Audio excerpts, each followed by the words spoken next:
The air in the apartment was thick with the scent of burnt toast, a bitter tang that clung to my throat as I stood frozen in the kitchen doorway. My hands trembled, clutching the edge of the counter, the cold granite biting into my palms. On the table, my phone screen glowed with a message from Elise. I'm engaged to someone else. We've been seeing each other for months. The words seared into my retinas, each syllable a shard of glass slicing through the fragile trust I'd built over 3 years with her. My knees buckled, but I didn't fall. Not yet. The morning had started with a deceptive calm. Sunlight spilled through the blinds, painting golden stripes across the hardwood floor. I'd woken to the soft clink of Elise's coffee mug against the saucer, her laughter floating from the living room as she scrolled through her phone. "You're up early," I'd teased, my voice still heavy with sleep. She'd flashed me a smile, bright, unguarded, the kind that used to make my chest ache with love. "Just catching up," she'd said, her fingers dancing over the screen. I hadn't thought twice about it. Why would I?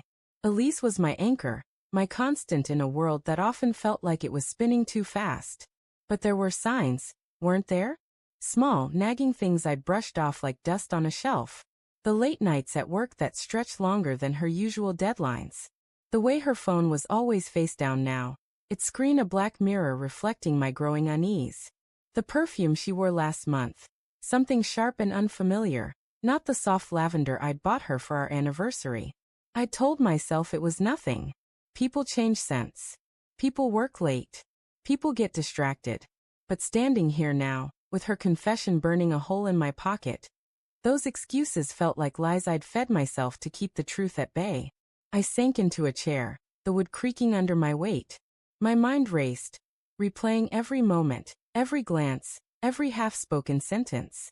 Had she been thinking of him when she kissed me goodnight? When we planned our future? Our house by the coast, the dog we'd name after her favorite poet. The betrayal wasn't just in her words. It was in the theft of those dreams, now tainted, unraveling like a sweater snagged on a nail. I heard the front door click open, and my heart lurched. Elise stepped inside, her auburn hair catching the light, her green eyes wide with something I couldn't name. Guilt, maybe, or defiance. "You're home," she said, her voice soft but unsteady, like she was testing the waters. She set her bag down, the leather thudding against the floor, and I noticed her hand linger on the strap, as if anchoring herself.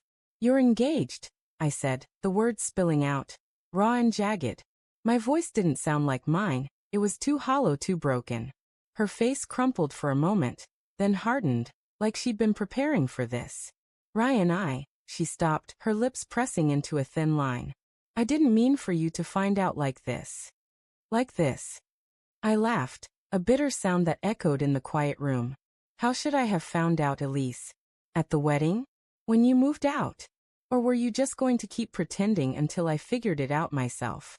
Her eyes darted to the floor, then back to me. "I wanted to tell you. I tried so many times. But every time I looked at you, I couldn't. I didn't want to hurt you." "Hurt me?" I stood, my chair scraping against the floor. The sound was harsh, like a scream in the silence. "You've been seeing someone else for months. You let me believe we were." My voice cracked and I hated it. I hated how weak I sounded. How much I still loved her even now, standing in the wreckage of us. "It wasn't planned," she said, stepping closer, her hands outstretched like she could bridge the chasm between us. "It just happened. I met him at work. He was kind and I was struggling, and you were always so busy with your projects, and—" "Don't," I snapped, my hands balling into fists. "Don't you dare make this my fault. I was here, Elise. I was here. Every night, every fight, every moment you needed me. And you chose someone else." Her eyes glistened, but no tears fell. "I didn't choose him over you," she whispered. I fell in love with him. I didn't know how to stop it." The room spun. "Love." She'd said it like it was a force of nature, like a storm she couldn't outrun. But love was a choice, wasn't it? Every day, I'd chosen her, through her silences, her distance, her secrets. And she'd chosen to lie. "Who is he?" I asked, my voice low, dangerous. I didn't know if I wanted to know, but I needed to. Needed to put a face to the shadow that had stolen her from me. She hesitated, her fingers twisting the ring on her left hand, a ring I hadn't given her. His name's David. He's in marketing. You met him once, at the company picnic last summer. David. The guy with the easy smile, the one who'd lingered too long when he shook my hand. I'd thought he was just friendly. God, I'd been blind. And you're engaged, I said, the word tasting like ash. How long? 2 weeks, she admitted, her voice barely above a whisper. He proposed and I said yes. I know it sounds crazy, but it felt right. I didn't know how to tell you. I turned away, my gaze landing on the photo frame on the mantel, a picture of us at the beach, her laughing as I lifted her into the waves. That moment felt like a lifetime ago. Why didn't you just leave? I asked, my back to her. Why string me along? Because I still love you, she said, and the words hit like a punch. I know it doesn't make sense, Ryan. I know I messed up, but part of me didn't want to let you go. I spun around, anger flaring. You don't get to say that. You don't get to love me and destroy me at the same time. My voice shook, and I hated how close I was to breaking. You made a choice, Elise. You chose him.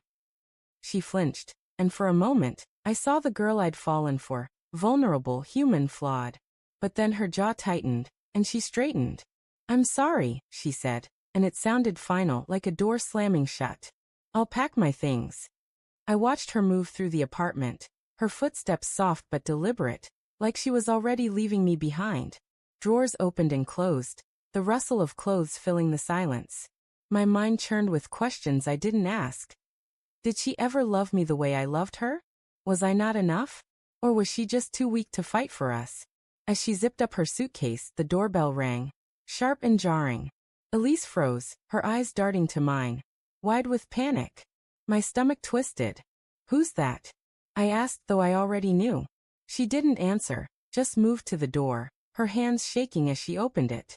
There he was, David, standing in our doorway, his face a mix of concern and determination. Elise, you okay? He asked, his voice low, intimate. He didn't even look at me. The sight of him ignited something primal in me. I stepped forward, my fists clenched, but Elise moved between us, her hand on my chest. Ryan, don't, she pleaded. This isn't his fault. I laughed, a hollow, broken sound. Not his fault. He's standing in my home, taking my life, and it's not his fault. I looked at David, his calm demeanor infuriating.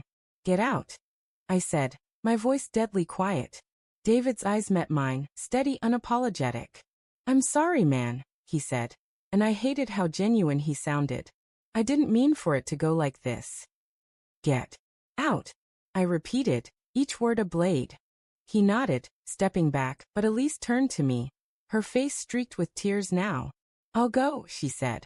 I'll go with him. But Ryan, I never wanted to hurt you. I swear.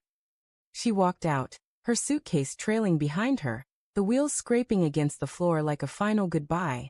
The door closed, and the silence was deafening. I stood there, alone, the weight of her betrayal pressing down on me, heavy as the world. But then I noticed something on the counter, a small, folded note in her handwriting. I unfolded it, my hands trembling. I'm sorry, Ryan. I'll always love you, even if I don't deserve to. And beneath it, the ring I'd given her 2 years ago, the one she'd stopped wearing months back. She'd left it behind, like a piece of her heart she couldn't take with her. I sank to the floor, the note crumpling in my fist. The betrayal was complete, but the twist wasn't her leaving. It was the part of me that still wanted her to stay.